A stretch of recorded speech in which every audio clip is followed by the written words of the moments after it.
Imagina esto, es el año 1942 y el mundo está sumido en el caos de la Segunda Guerra Mundial, en las últimas fases de la campaña del norte de África, donde los países aliados derrotaron al general alemán Erwin Rommel. Los aliados comenzaron a planear su siguiente objetivo, Europa. Para ser más preciso, Sicilia, una isla que tenía una posición estratégica, por lo que era un objetivo crucial. Sicilia no solo servía como trampolín para invadir el continente europeo. Además, al controlar la isla también se protegerían las rutas navales de los aliados en el Mediterráneo. Sin embargo, los alemanes también entendían su importancia, ya que Sicilia albergaba una base de la Fuerza Aérea Alemana, la Luftwaffe, desde donde se lanzaban ataques aéreos contra la fortaleza británica de Malta. Los aliados planearon una invasión masiva bajo el nombre en clave de Operación Husky.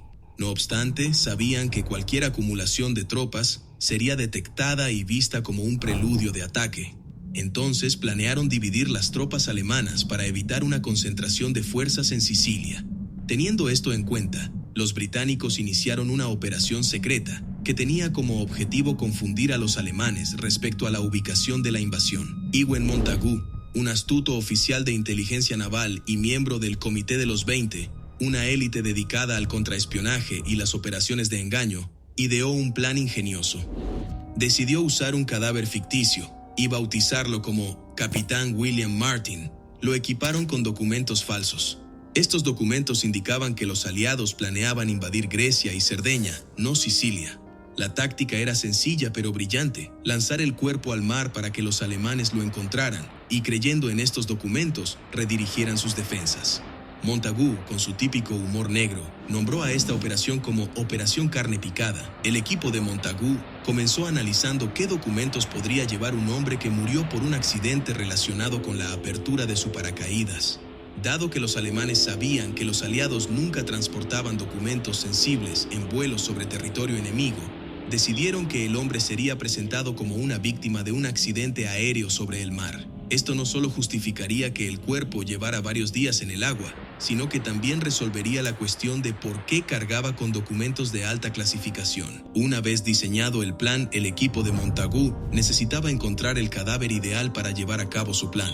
Discretamente, localizaron el cuerpo de un hombre de 34 años que había muerto recientemente de neumonía, causada por ingestión de raticida. La neumonía, con su característica acumulación de líquido en los pulmones, encajaba perfectamente con la descripción de un cuerpo que había estado mucho tiempo en el agua. Sin pedir permiso a la familia, simplemente obtuvieron el cuerpo a través del encargado de la morgue del hospital. El siguiente paso fue crear una leyenda o identidad falsa. Así nació el comandante William Martin de los Royal Marines, quien supuestamente nació en Cardiff, Gales, en el año 1907, y destinado en el cuartel general de operaciones combinadas.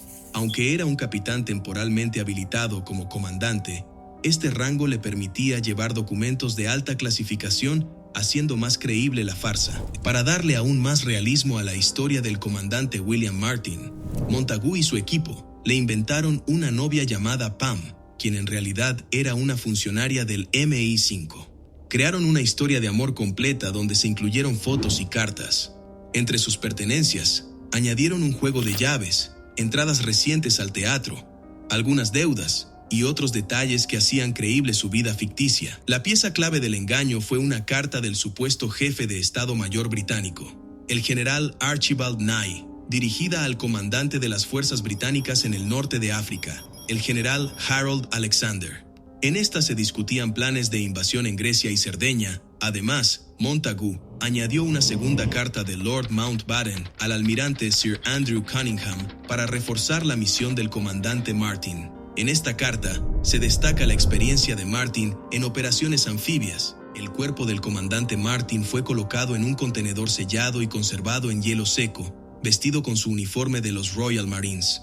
Montagu y el capitán de la Fuerza Aérea Charles Cholmondeley alquilaron un coche y llevaron el contenedor a Holy Loch, Escocia, donde lo embarcaron en el submarino británico HMS Seraph. El 19 de abril de 1943, el Seraph zarpó con destino a una milla al sur de Huelva, en la costa española. Pero, ¿por qué Huelva? España, aunque era un país declarado neutral, simpatizaba con las potencias del Eje y estaba llena de agentes de la Abwehr, la inteligencia militar alemana. A las 04:30 del 30 de abril, el teniente de navío Norman L. A. Jewell, comandante del Seraph, ordenó subir el contenedor a la cubierta del submarino, con la excusa de desplegar un sistema meteorológico secreto. Jewell mantuvo a su tripulación bajo cubierta y solo informó a sus oficiales de la verdadera misión, exigiéndoles total discreción. Abrieron el contenedor, pusieron un chaleco salvavidas al cuerpo del comandante Martin y le ataron un maletín con los documentos falsos. Colocaron suavemente el cuerpo en el agua, confiando en que la corriente lo llevaría a tierra. A las 07:30 de esa misma mañana, un pescador portugués llamado José Antonio Rey María encontró el cadáver en la playa de El Portil y notificó a las autoridades españolas. La Abwehr, representada por Adolf Klaus, supo inmediatamente del descubrimiento. Así, el plan maestro de Montagu y su equipo comenzó a desplegarse, llevando a los alemanes a creer en la falsa invasión. 3 días después del lanzamiento del cuerpo del comandante Martin, el comité recibió un telegrama confirmando el descubrimiento del cadáver.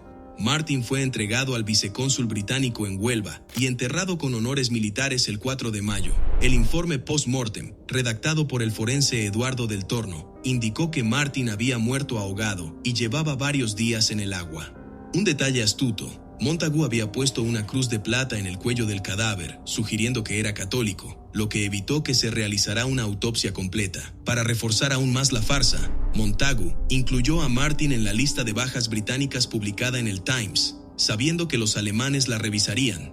Además, se enviaron mensajes urgentes del almirantazgo británico, pidiendo la devolución de los documentos encontrados con el cuerpo, añadiendo más credibilidad. El agente local de la Abwehr consiguió hacerse con los documentos antes de que fueran devueltos a los británicos. Las fotos del contenido fueron enviadas a Berlín, donde la inteligencia alemana confirmó su autenticidad. Cuando los documentos regresaron a manos británicas, estaba claro que habían sido leídos. Montagu y su equipo confirmaron el éxito del engaño. Enviaron un mensaje a Winston Churchill: se han tragado toda la carne picada. Hitler estaba convencido de que los documentos eran reales y ordenó refuerzos en Córcega, Cerdeña y Atenas.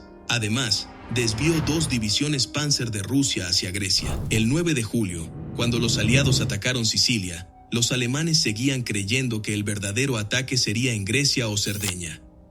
Esto resultó en una conquista relativamente fácil de Sicilia, que se completó el 9 de agosto.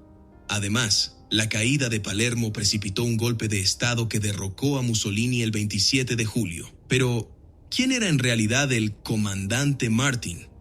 La verdadera identidad del hombre detrás de la Operación Carne Picada ha sido un misterio durante décadas.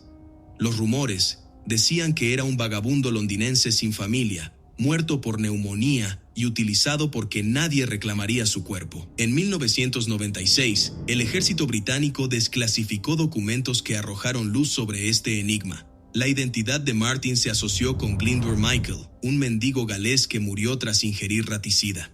Aunque los detalles exactos de su muerte son desconocidos, el historiador Roger Morgan encontró evidencias que confirmaban esta teoría. La lápida en Huelva lleva el nombre William Martin, pero luego se añadió Glyndwr Michael en reconocimiento.